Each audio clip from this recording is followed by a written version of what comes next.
السلام علیکم ملګرو. اسټابلیشمنت د عمران خان مخې لا په جیل کې دوه شرایط کېښودي. په دې شرطونو کې د معافۍ شرط نشته دی. کوم شرطونه در سره په دې ویډیو کې ډسکس کوم خو هغې نه علاوه مریم نواز خواهش پوره نه شو. عدلیه حکومت ته واضح پیغام لیږلی دی. الیمین ګنډاپور په نسوارو د ټیکس لګولو تجویز مسترد کړو.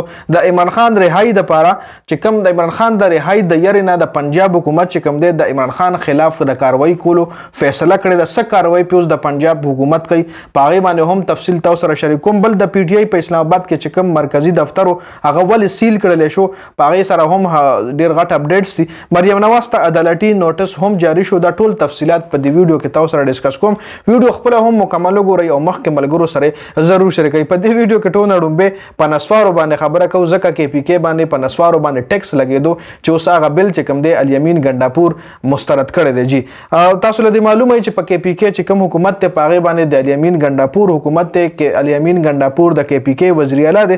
د کې پی کې حکومت په نسوار ټیکس لګولو تجویز مسترد کړی دی. د کې پی کې صوبایي کابینې په راتلونکي بجټ کې په نسوارو ټیکس لګولو تجویز الیمین ګنډاپور ته پیش کړی و چې الیمین ګنډاپور دغه تجویز مسترد کړو او علي امین ګنډاپور وی چې نسوار چې کوم دی هغه د غریب خلکو استعمال چې کوم دی د غریب خلکو په استعمال کې راځي. نو راتلونکي بجټ کې په نسوارو هیڅ قسم ټیکس مونږه نه لګو. جی بجټ کې په نسوارو هیڅ قسم ټیکس نه لګي. د پاکستان اسټابلیشمنت عمران خان ته دوه شرایط مخې له کېښودي دي.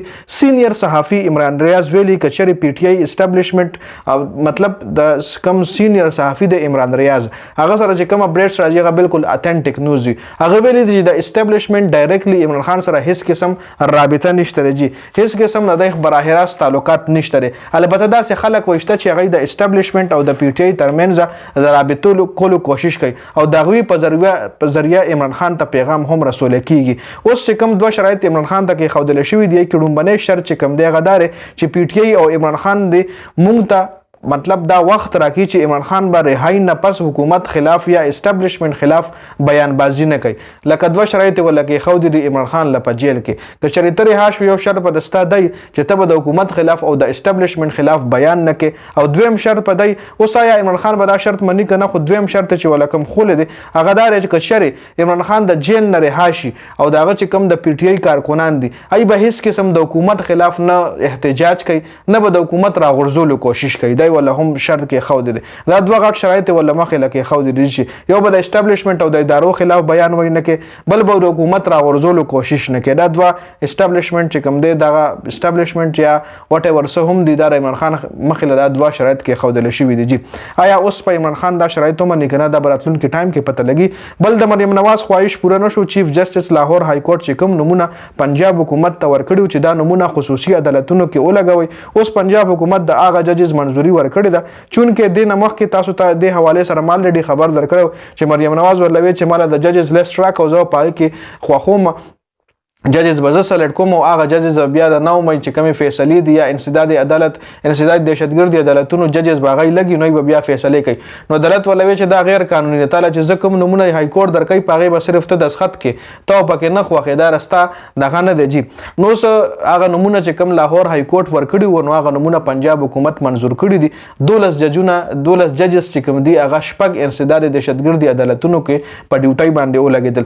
دی اوس د 9 مۍ واقعیت فیصلې کوي. جی حکومت او عدلیه یو بل ته مخامخ شوي دي. عدلیه حکومت ته صفا الفاظو کې پیغام جاری کړی دی. چیف جسټس لاهور های کورټ ویلي دي چې د ججز د الله له طرفې مقرر شوي وي. عدل او انصاف الله پاک هم خوښوي نو موږ له هم پکار چې عدل او انصاف وکړو.